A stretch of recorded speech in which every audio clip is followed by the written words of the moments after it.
ठीक है, तो हम लोग क्या कर रहे थे, वही जो करते कहते और सुनते चले आ रहे हैं कि जब वक्त होता है तो एहसास नहीं होता, और जब एहसास होता है तो वक्त नहीं होता। मैं साबिर अली और आप देख रहे हैं ILCC अली क्लासेस, जो अलीगढ़ बेस्ड जेई का रेजिडेंशियल कोचिंग क्लास है। साथ ही AMU जामिया और दूसरे यूनिवर्सिटी के दूसरे एंट्रेंस की तैयारी भी कराते हैं, जैसे कि 9th class 11th class diploma BSc CET nursing और बहुत सारी तैयारियां होती हैं। तो वो लोग जो लोग तैयारी करना चाहते हैं कांटेक्ट कर सकते हैं। ऑनलाइन ऑफलाइन दोनों ही मोड अवेलेबल है। साथ ही आप हमारे चैनल को सब्सक्राइब कर लें, क्योंकि इस पे यूनिवर्सिटी से रिलेटेड जितने भी इंफॉर्मेशन आते हैं, AMU जामिया BHU या दूसरे यूनिवर्सिटी नीट JEE NTA, ठीक है, इन सभी इंफॉर्मेशन को हम लोग अपलोड करते रहते हैं, अपडेट करते रहते हैं। तो अगर आप चाहते हैं कि आप यूनिवर्सिटी के इंफॉर्मेशन से अपडेट रहें तो आप हमारे चैनल को सब्सक्राइब कर लें। ठीक है, अब आगे हम लोग कर रहे थे मैथमेटिक्स क्लास 8, चैप्टर का नाम था कंपेयरिंग क्वांटिटीज और एक्सरसाइज है 8.3। इसमें हम लोगों ने अब तक 4 क्वेश्चन कर चुके थे और उसके आगे अभी आगे कंटिन्यू कर रहे हैं। तो उसके आगे 5वां क्वेश्चन ये हमने लिखा है। अब मैं इसे पढ़ता हूँ, समझाता हूँ और फिर करके दिखाता हूँ। ठीक है, ठीक है। क्वेश्चन दे रहा है, Vasudevan invest ₹60,000 at an interest rate of 12% per annum compounded half yearly. What amount would he get? Vasudevan जो है 60,000 रुपये 12% के रेट से इन्वेस्ट किया है, लेकिन यहाँ पे जो है ना हाफ ईयरली कंपाउंडेड होता है, यानी 6 मंथ में एक बार कैलकुलेशन हो जाता है। तो वासुदेव को कितना अमाउंट मिलेगा, यानी कि प्रिंसिपल प्लस इंटरेस्ट मिलाकर कितना अमाउंट मिलेगा आफ्टर 6 मंथ, एक पार्ट दे रखा है, और दूसरा पार्ट दे रखा आफ्टर 1 ईयर। ठीक है, तो 1 ईयर के बाद या 6 मंथ, पहले तो 6 मंथ का अमाउंट निकालिए, फिर 1 ईयर के बाद का अमाउंट निकालिए। ठीक है, आगे चले, हम लोग आगे चलते हैं, सॉल्यूशन कर रहे हैं हम लोग।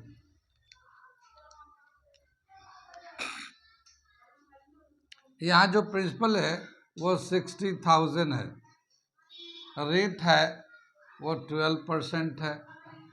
ठीक है, और 2 टाइम है, एक तो, और यहाँ पे जो ना हाफ ईयरली कंपाउंडेड हो रहा है, हाफ ईयरली कंपाउंडेड, यहाँ पे 2 टाइम है, 6 मंथ और 1 ईयर। तो हाफ ईयरली कंपाउंडेड में 2 चीज़ें चेंज होती हैं, हमने बताया था ना।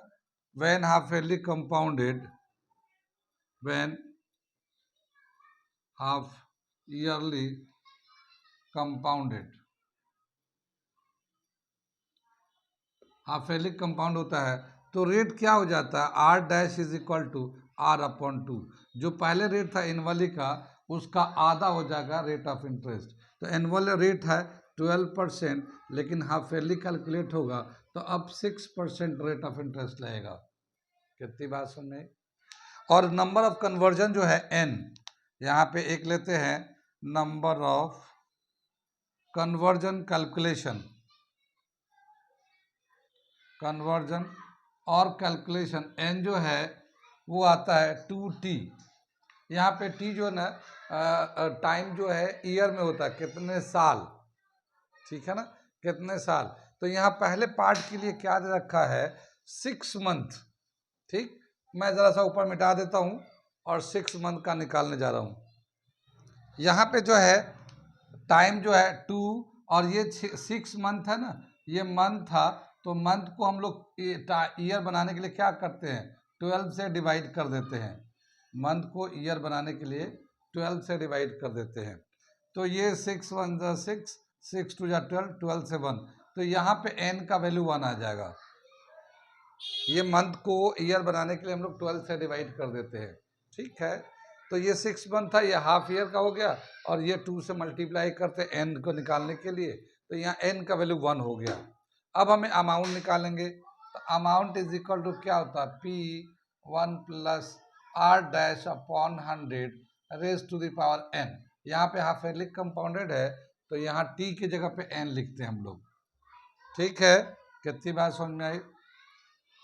P तो 60,000 है हमारा, ये 60,000 है, ये 1 R डैश जो है ना आधा है, 6% है, तो ये 6/100 हो गया, और ये n की जगह पे 1 वैल्यू डाल दिया, यहाँ पे n का वैल्यू 1 डाल दिया। ठीक है, इसको अगर हम एलसीएम लेंगे तो ये आएगा 60,000, तो ऐसे आ जाएगा ये, और ये आ जाएगा 106/100 रेज टू द पावर 1। ठीक है, 1 पे अगर पावर 1 का पावर होता है तो जो नंबर है वही नंबर आता है। तो यहाँ पे जो अमाउंट आएगा ये आ गया 60,000, ये तो ये हो गया, और ये आ गया 106/100, तो 2 जीरो यहाँ से कैंसिल कर देते हैं, तो यहाँ 600 बच गया। 600 से 6 से पहले इसको मल्टीप्लाई कर देंगे, 6 6 जा 36, 6 1 जा 6, और ये इतना आ गया। तो इसको 6 महीने बाद कितना मिलेगा अमाउंट, वो है 63,600, ये अमाउंट मिलेगा वासुदेवन को। कहाँ कहाँ समझ में आया? पहले वो 60,000 था, लेकिन अमाउंट मिलेगा इंटरेस्ट मिलाकर, तो वो 6% के हिसाब से एक बार जब कैलकुलेट होगा तो 63,600 हो जाएगा ये, यानी 3,600 का इंटरेस्ट मिला, कंपाउंड इंटरेस्ट 3,600 का। समझ में आया?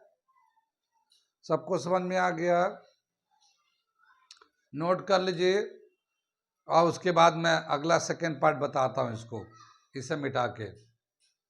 अब यहाँ पे सेकेंड पार्ट के लिए कर रहे हैं हम लोग, ठीक है, सेकेंड पार्ट के लिए करेंगे, तो यहाँ पे भी हाफ फेयरली कंपाउंडेड हो रहा है, तो इसका R डैश जो होगा R/2 हो जाएगा, यानी कि 12/2 हो जाएगा, 6% तो R डैश हो जाएगा सेकेंड पार्ट के लिए, और हाफ फेयरली कंपाउंडेड में, और इसका टाइम कितना हो जाएगा, नंबर ऑफ कन्वर्जन n जो होगा 2t के बराबर होगा, और 2 जो है यहाँ टाइम जो है ना 1 ईयर है, तो यहाँ 1 ले लिया टाइम ईयर में, तो 2 आ गया, तो n का वैल्यू 2 आ जाएगा, और ये 6% आ जाएगा। अब मैं यहाँ पे करने जा रहा हूँ दोबारा से, यही फॉर्मूला लगा दे रहे हैं हम लोग दोबारा से, सेम फॉर्मूला।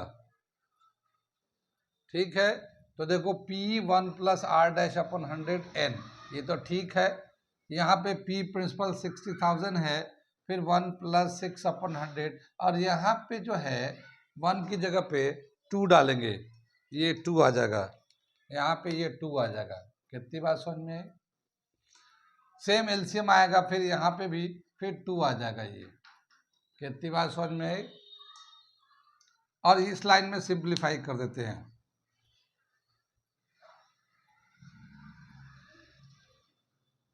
दे रखा ये 60,000, तो ऐसे ही आ जाएगा ये, और फिर ये 106 का स्क्वायर करेंगे, तो ये 106 2 दफ़ा लिख देते हैं, और 100 का स्क्वायर करेंगे तो ये 10,000 आ जाएगा।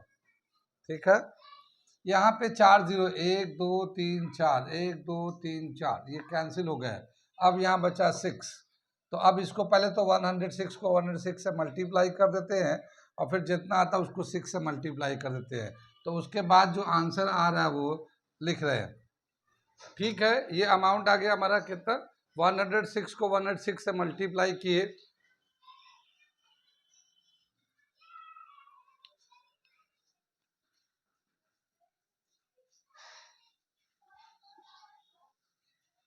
ठीक है, और ये 6 तो हमने 6 रख लिया, 106 को 106 से मल्टीप्लाई किया, तो ये आ गया 11,236। फिर इसको हम लोगों ने 6 से मल्टीप्लाई किया, तो ये आ गया हमारा 67,416, तो ये आ गया अमाउंट।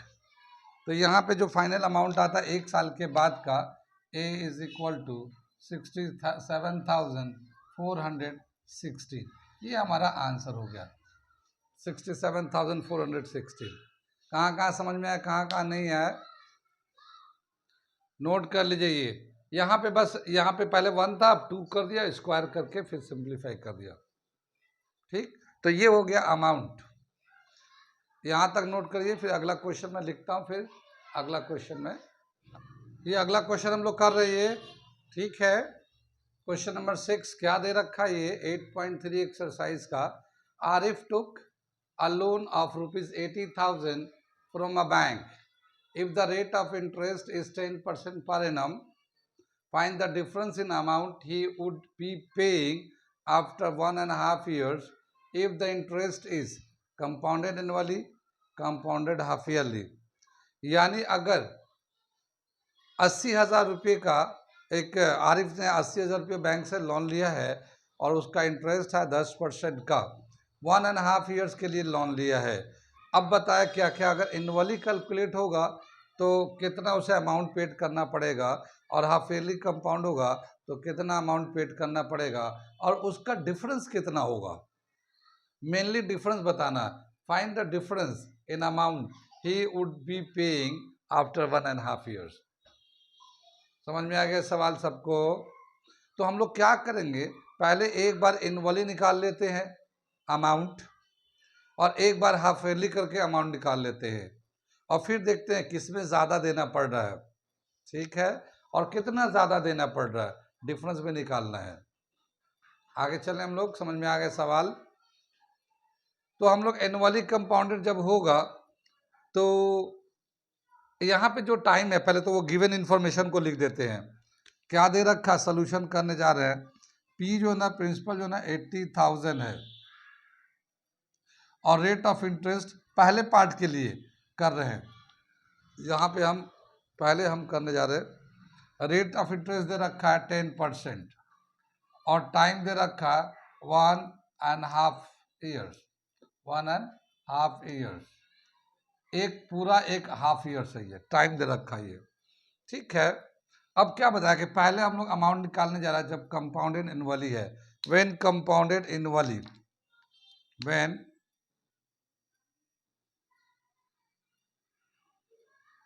कंपाउंडेड एनुअली,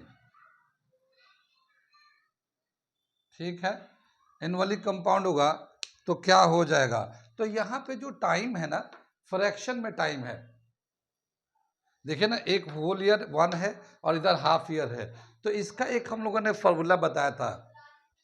हमने इसमें बताया था एक कंबाइंड फार्मूला है और एक अलग से फार्मूला है, यानी एक बार पहले अमाउंट निकालते हैं फिर उसको प्रिंसिपल लेकर सिंपल इंटरेस्ट हाफ ईयर के लिए निकालना है। तो हमने कहा था कि मैं एक कंबाइंड फार्मूला ही यूज़ कर दूंगा, इससे पहले भी बताया था, इसे करके भी दिखाया है। तो हम यहाँ पे भी कंबाइंड फार्मूला यूज़ करेंगे अमाउंट निकालने के लिए, ठीक है। 1.5 year के बाद नेट कंबाइंड अमाउंट कितना मिलेगा वो हम निकालने चाह रहे हैं। तो amount is equal to combined amount, net amount, net amount,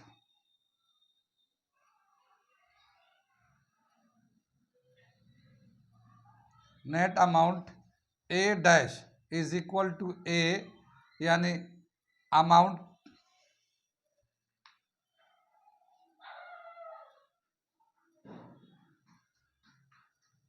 amount for whole year into bracket में लेते हैं 1 + RT अपॉन 100, ठीक है ना। यहाँ पे टी डैश लेंगे, यहाँ पे जो टाइम होता है वो फ्रैक्शन टाइम होता है। होल ईयर के लिए तो हम लोग यहाँ पे ले लिया अमाउंट फॉर होल ईयर, इधर ले लिया, और इधर जो ना फ्रैक्शन टाइम का होता है। समझ में आया? ये नेट अमाउंट निकालने जाए तो अमाउंट फॉर होल ईयर लेते हैं, मल्टीप्लाई 1 + RT, टी जो ना फ्रैक्शन ईयर होता है। अब यहाँ पे देखो क्या करेंगे, ए डैश जो होगा ए 1 + RT डैश अपॉन 100, ये टी डैश जो ना फ्रैक्शन, टी डैश यहाँ पे लिख देते हैं हम लोग, T dash is equal to time in fraction, time in fraction, ठीक है। अब यहाँ पे ए जो होता है P 1 + R upon 100 raise to the power T, फिर ये आ गया 1 + RT डैश अपॉन 100, ये हमारा हो गया फॉर्मूला, ठीक है। ये ए डैश हो गया नेट अमाउंट। अब देखो यहाँ पे P है कितना, 80,000, ये तो 80,000 प्रिंसिपल है, ये 1 + रेट कितना है 10% है, तो 10/100। होल ईयर कितना आ रहा है, टाइम जो है ना होल ईयर में 1 साल आ रहा, तो 1 ले लिया यहाँ पे। ये तो इसका हो गया, पहले वाले का हो गया। अब ये ब्रैकेट में लेते इधर से 1 + r, रेट कितना है 10%, टाइम कितना है 1/2, तो ये 1/2 लिख दिया और ये 100 था। ये कितनी बात समझे। ये हमारा दे रखा है, यहाँ से ले लेता है, देखो 1 0 यहाँ से कैंसिल हो जाएगा, ये एलसीएम लेगा तो 10 + 1 11/10 आ जाएगा, तो ये आएगा 80,000, ये आ जाएगा 11/10, ये तो पहले ब्रैकेट में आ गया। और दूसरे में क्या आ जाएगा, देखो 1 0 इससे काट दो, इससे कट गया, तो नीचे आ गया 20, तो ये आ गया 1 + 1/20। ठीक है, अब क्या दे रखा है, ये इसको सिंपलीफाई, तो ये करेंगे एलसीएम का 20, यहाँ आ जाएगा 21/20 हो जाएगा, तो ये आएगा 80,000, ये आएगा 11/10 और ये आ जाएगा 21/20। अब इसको कैंसिल करते हैं, तो देखो 1 0 से ये 0 कैंसिल हो जाएगा, 1 0 से ये 0 कैंसिल होगा, 2 से ये कैंसिल होकर 400 आ गया। अब क्या हो गया, ये 400 है, ये 11 है, ये 21 है। ठीक है, अब इन सब को मल्टीप्लाई कर देते हैं तो कितना आंसर आएगा, तो देखो 21 से 4 को कर लेते हैं तो 84 आ जाएगा, 8400 हो जाएगा। ये क्या आ जाएगा, ये 8400 × 11 आ जाएगा। ठीक है, 84 को 11 से मल्टीप्लाई करना आसान है, 11 4 × 44, 4 कैरी, 11 8 × 88 एंड 4 कैरी था 92, और ये 2 0 ले लिया, तो ये हमारा अमाउंट हो जाएगा। ठीक है, 1.5 ईयर का अमाउंट हो जाएगा। 80,000 प्रिंसिपल था और उसका अमाउंट होगा 92,400। कितनी बात समझ में आई। ये जो तब था, ये 92,400 कब आया है, जब एनुअली कंपाउंडेड हो रहा है तब, तो इतना अमाउंट आएगा। 80,000 का 10% के हिसाब से 1.5 ईयर का एनुअली कंपाउंडेड होता है, तो उसका अमाउंट हो जाता है 92,400। अब इसी का हाफ ईयरली कंपाउंडेड लेना है सेकेंड पार्ट में, ये कंपाउंडेड हाफ ईयरली, अब ये सेकेंड पार्ट लेना है हमें। ठीक है, तो ये नोट कर लिए, मैं मिटाऊंगा फिर उसके बाद ये आगे करके दिखाता हूँ। ये 92,400 जो है मैं यहाँ पे लिख के रख लेता हूँ, 92,400, ये वाला आंसर लिख लिया और इसको मिटा रहा हूँ मैं ये सब क्वेश्चन इसलिए करा रहा हूँ एक्सरसाइज के कि ये अलग अलग टाइप के सवाल हैं। अगर ये सब सवाल अगर आप लोग कर लोगे तो आपको हर तरह के सवाल करने आसान हो जाएगा। उसके बाद जो सवाल आए हुए हैं कंपटीशन में वो सवाल भी मैं करके दिखाऊंगा बाद में, अभी नहीं, अभी कोर्स कंप्लीट करा दूं तो उसके बाद में मैं कराऊंगा और देखना कितना आसान लगेगा। अगर इन सब को रिवीजन कर लो, फार्मूले को याद कर लो, कैलकुलेशन फास्ट कर लो तो ये सब समझ में आने लगेगा। तो आगे हम लोग करेंगे प्रीवियस ईयर क्वेश्चन को। पहले इतना आप लोग कर लो, जो बुक के सवाल है बहुत अच्छे सवाल है ये सब, और हर तरह के सवाल है। ठीक है, हर तरह के सवाल है, नोट कर लीजिए इसको। अब क्या बताया कि ये सेकेंड पार्ट हम लोग करने जा रहे हैं, कंपाउंडेड हाफ ईयरली। अब बताना कि 80,000 का 10% के रेट से 1.5 ईयर का अगर कंपाउंडेड हाफ ईयरली हो तो कितना अमाउंट आएगा ये। ठीक है, कितना अमाउंट आएगा तो वो करने जा रहे हैं। तो क्या बताया कि व्हेन हाफ ईयरली कंपाउंडेड,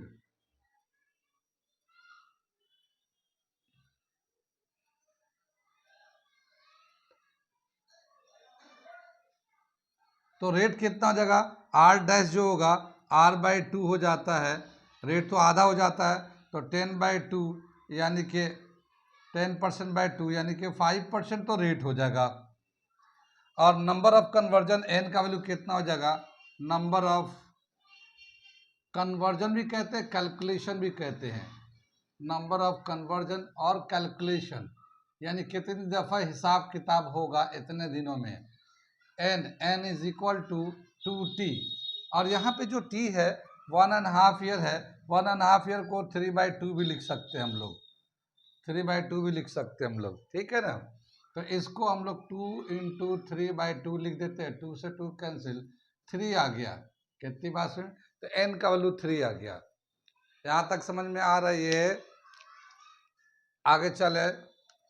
अब पता है कि अमाउंट निकालते हैं इसमें, तो अमाउंट क्या निकालेंगे? P1 plus R upon 100, R dash upon 100 raise to the power n।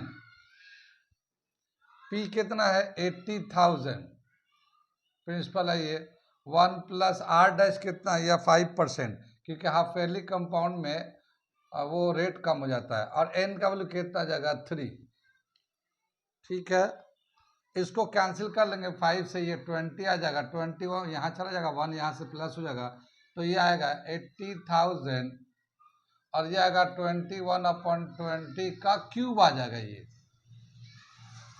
ये इसका क्यूब आ गया। ठीक है, तो क्या आ जाएगा अमाउंट का? ये 80,000 और 21 का क्यूब हम 3 दफा लिख देते ऐसे, अपॉन नीचे जो है ना 8,000, 20 का जो क्यूब करेंगे तो 8, 2 का क्यूब 8 हो जाएगा और 0 3 दफा आ जाता है, तो 8,000 हो गया। तो ये देखो कितने आ जाएंगे? 3 0 तो ऐसे निकाल दिया हमने, 3 0, और 8 से 80 को करेंगे तो ये 10 आ जाएगा ये। ठीक है, ये 21 को 21 से मल्टीप्लाई करेंगे तो 441 होता है, और फिर 441 को 21 से मल्टीप्लाई करेंगे तो ये हमारा वैल्यू देगा 9261। तो ये कितना आ जाएगा? ये तो 10, ये वाला 10 है, और इसका 3 दफ़ा जब मल्टीप्लाई करेंगे, आप लोग भी चेक कर लेना, 9261, ये आप लोग भी चेक करके देख लेना। ठीक है, और अब इसको 10 से जब मल्टीप्लाई करेंगे तो ये आ जाएगा 92,610। इतना रुपया जो है अब आ जाएगा अमाउंट, जब कंपाउंडेड एनुअली था, ओ सॉरी कंपाउंडेड हाफ ईयरली था। जब कंपाउंडेड हाफ ईयरली था तो इतना अमाउंट आ जाएगा, और जब कंपाउंडेड एनुअली था तो वो हमने ऊपर लिख रखा 92,400। अब देखिए कौन सा अमाउंट ज़्यादा है? 80,000 रुपये का अगर एनुअली कंपाउंड किया है तो 92,400 आया है, और हाफ ईयरली कंपाउंड किया है तो 92,610 आया है। इसमें ज़्यादा है, ये 610 है, अब वो 400 है। यानी कि हाफ ईयरली कंपाउंडेड होगा तो जो अमाउंट पे करना पड़ेगा या अमाउंट देना पड़ेगा वो ज़्यादा होगा एनुअली कंपाउंड का। सेम अमाउंट, सब कुछ सेम है, ना टाइम बदला ना रेट बदला, सब कुछ वही है, लेकिन सेम अमाउंट का अगर एनुअली कंपाउंड अमाउंट निकालते हैं एनुअली, और अमाउंट निकालते हैं हाफ ईयरली, तो हाफ ईयरली में ज़्यादा पैसा आता है, अमाउंट का वैल्यू ज़्यादा आता है। कितनी बात समझ में आई? यहाँ तक समझ में आ गया। अब क्या बताएं कि इन दोनों का डिफरेंस कितना है, कितना ज़्यादा देना पड़ेगा। ठीक है, कितना ज़्यादा देना पड़ेगा या कितना ज़्यादा आता है, तो इन दोनों अमाउंट का डिफरेंस निकाल लेते हैं। पहले तो हम लोग ये लिख देते हैं, क्या लिख देते हैं नोट में? Amount paid in half yearly compounded is more than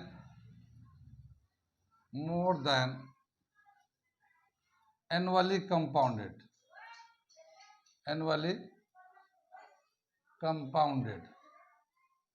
कितनी बात सुनिए, यहाँ पेड कर देते, पेड। ठीक है ना, amount paid in half yearly compounded is more than annually compounded से ज़्यादा है हाफ ईयरली कंपाउंडेड। और कितना ज़्यादा है इसका हम लोग डिफरेंस निकाल लेते हैं। Difference is equal to 92,610 minus 92,400, इसका वैल्यू आ जाएगा 210। तो इतना ज़्यादा हमें जाएगा पैसा, हाफ ईयरली कंपाउंड होगा तब।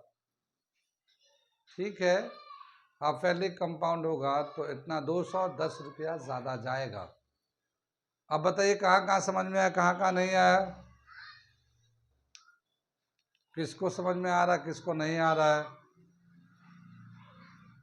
ये अगला क्वेश्चन हम लोग करने जा रहे हैं, क्वेश्चन नंबर 7 मैं पढ़ता हूँ, समझाता हूँ, करके दिखाता हूँ। क्या है? Maria invest ₹8,000 in a business. She would be paid interest at 5% per annum compounded annually. Find the amount credited against her name at the end of second year, पहला पार्ट, और दूसरा the interest for the third year. क्या मतलब समझ में आया? कि मारिया ने 8,000 रुपये इन्वेस्ट किए एक बिजनेस के लिए, और वो जो बिजनेस है उस बिजनेस में उसको 5% का इंटरेस्ट मिलेगा कंपाउंडेड एनुअली. एनुअली कंपाउंडेड होगा 5% का बिजनेस में उसको मिलेगा. तो 2 साल के एंड में, दूसरे साल के एंड में उसको कितना अमाउंट मिलेगा, अमाउंट निकालना है, अमाउंट निकालना है. 2 साल के एंड में उसको कितना अमाउंट मिलेगा. और फिर interest for the third year, तीसरे साल में कितना अमाउंट मिलेगा. तीसरे साल में, पहला दूसरा साल नहीं, तीसरे साल में कितना अमाउंट मिलेगा वो बताना है. ठीक है? जैसे मान लो एक पहला साल ये हो गया, दूसरा साल ये हो गया, यहाँ पे तो अमाउंट बता दीजिए कितना अमाउंट मिलेगा. और ये तीसरे साल में, ठीक है, इसको यहाँ पे जाने के बाद खाली कंपाउंड इंटरेस्ट बताना है कितना मिलेगा इस वाले में, इधर का छोड़ के. ठीक है? इधर का छोड़कर यहाँ पे कितना अमाउंट मिलेगा थर्ड वाला साल में, ये बताना है. सवाल समझ में आया कुछ? ये हम सोल्यूशन करते हैं. तो पहले तो प्रिंसिपल ले लेते, कितना दे रखा है ये 8,000 रुपीज़ है, इन्होंने बिजनेस में इन्वेस्ट किया. रेट ऑफ इंटरेस्ट कितना है? 5% है. और टाइम कितना है? पहला 2 इयर्स के लिए. अमाउंट कितना मिलेगा? 2 साल के एंड पे अमाउंट कितना मिलेगा? मगर ये कंपाउंडेड एनुअली है, हाफ ईयरली नहीं है, एनुअली कंपाउंड हो रहा है. तो अमाउंट कितना मिलेगा? Amount is equal to, formula तो याद ही है सबको या सिर्फ मुझे ही याद है? ठीक है, तो सब लोग फॉर्मूला अपना रिवीजन करते रहें, मैं तो करा ही रहा हूँ. ठीक है, ये तो फॉर्मूला बेस्ड है. ठीक है, तो 8,001 प्लस 5/100 टाइम 2 इयर्स हो गया, इससे कैंसिल कर दो, 20 हो जाएगा. ये 8,000 है ये, और ये 21/20, ये इसका स्क्वायर हो जाएगा. 2 था ना, तो ये स्क्वायर हो जाएगा. तो इसका जो है 8,000 है, और 21 का स्क्वायर कितना होगा? 441, और 20 का स्क्वायर 400. तो ये 2 0 तो ऐसे कट गया, 4 से काटोगे तो 20 आ गया. अब इसको 20 को से मल्टीप्लाई 441 को, तो 2 1 द 2,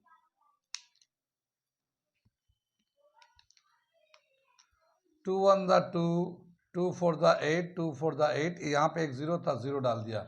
अब इसको मिलेगा अमाउंट कितना? 8,820, 8,820 रुपीज़ का अमाउंट मिलेगा इसको. ठीक है, 2 साल के एंड में. तो एक आंसर तो ये हो गया हमारा. अब हमें थर्ड ईयर में कितना इंटरेस्ट मिलेगा वो निकालना है. तो इसे नोट करिए, फिर मैं मिटाऊंगा, करके दिखाऊंगा.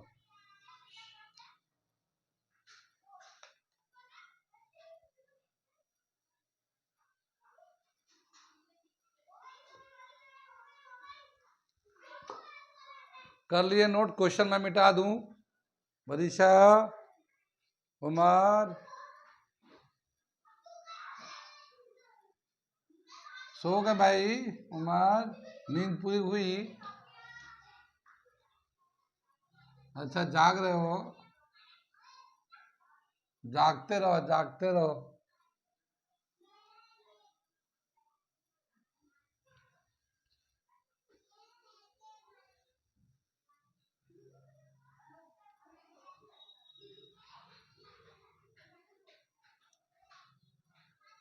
तो ये हो गया 2 साल का अमाउंट हमें मिल गया 8,820.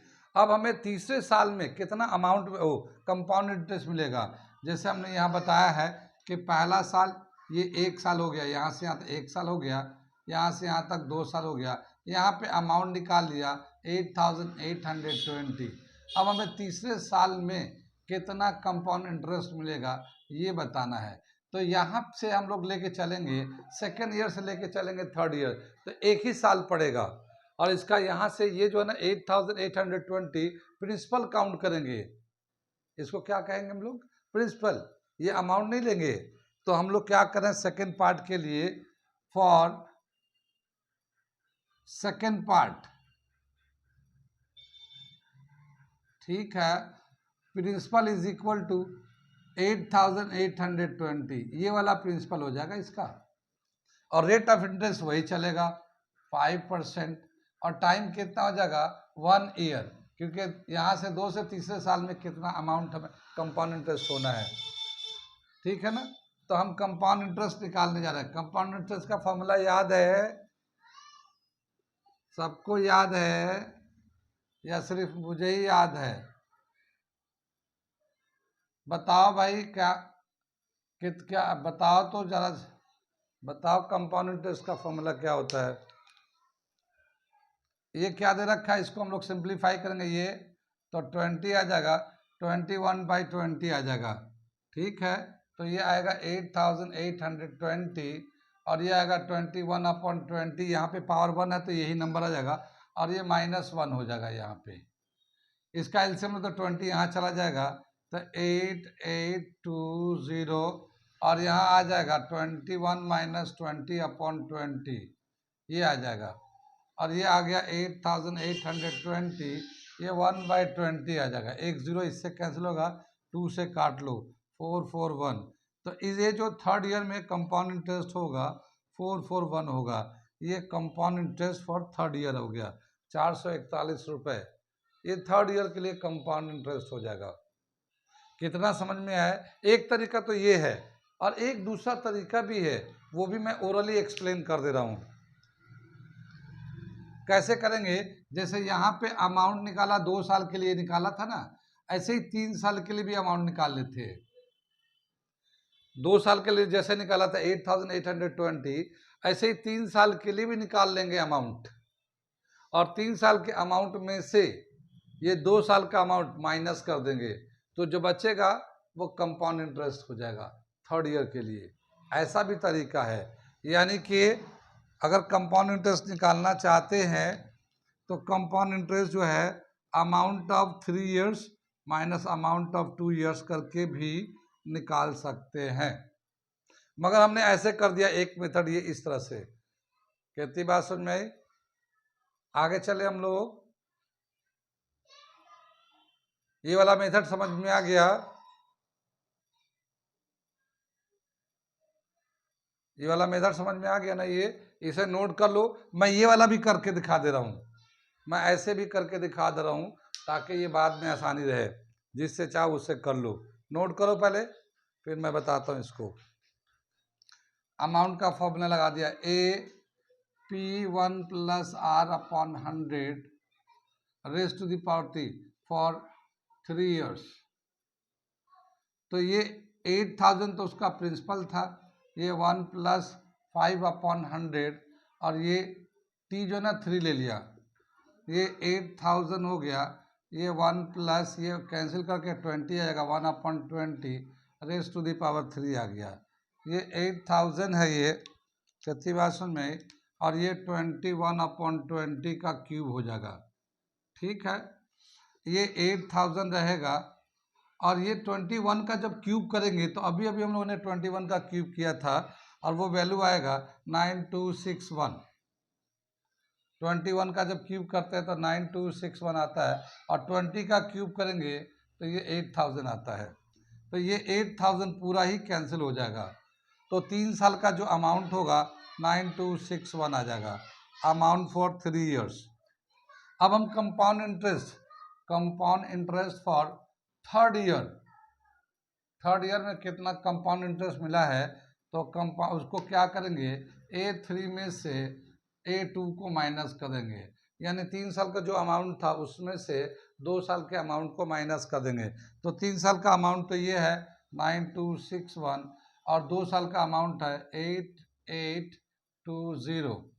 तो क्या आ जाएगा, 1 - 0 1, 6 - 2 4, और 12 - 8 4, और 8 - 8, तो ये फिर वही आंसर आ गया, देख रहे हैं ना, ये सेम आंसर आ गया। तो ऐसे भी कर सकते हैं, दोनों तरीके से कर सकते हैं, ठीक है, एक बार 2 साल का अमाउंट ले लो, एक बार 3 साल का अमाउंट ले लो और 3 साल के अमाउंट में से 2 साल का अमाउंट माइनस कर दो तो compound interest for third year आ जाएगा। कहाँ समझ में आया, कहाँ नहीं आया? ठीक है, आ गया तो नोट कर लिए, बाकी हम लोग कंटिन्यू रखेंगे कल। ओके।